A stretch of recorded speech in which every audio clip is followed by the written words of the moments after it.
अस्सलामुअलैकुम दोस्तों। आज हम बात करेंगे ड्रामा सीरियल मेरी जिंदगी है तू एपिसोड 28 के बारे में।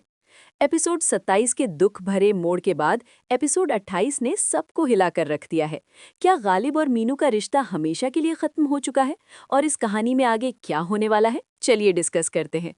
एपिसोड 28 में सबसे बड़ा ट्विस्ट फरिया को लेकर आया है। Life and death situation. Fariya की हालत आईसीयू में काफी खराब दिखाई गई है और क्या उसकी मौत इस कहानी का रुख बदल देगी? मीनू का स्टैंड। मीनू अब मजीद झुकने के लिए तैयार नहीं है। उसने साफ कर दिया है कि पछतावा हर जख्म का इलाज नहीं होता। गालिब की बेबसी। गालिब को अब एहसास हो रहा है कि उसने क्या खोया है, लेकिन दोस्तों कभी कभी एहसास बहुत देर से होता है। इस एपिसोड में एक्टिंग के मैदान में हानिया आमिर और बिलाल अब्बास ने वाकई कमाल कर दिया है। मीनू का किरदार, उसका सब्र और फिर उसका टूट जाना व्यूअर्स को बहुत मुतासिर कर रहा है।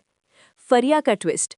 क्या फरिया की मौत से गालिब को सबक मिलेगा या वो मजीद बुरा बन जाएगा? ये पॉइंट इस वक्त फैंस के दरमियान काफी डिस्कस हो रहा है।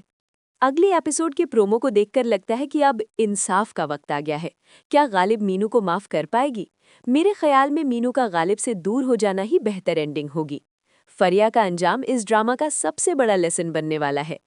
आपको क्या लगता है, क्या फरिया की मौत होनी चाहिए या उसे जिंदा रहकर पछताना चाहिए?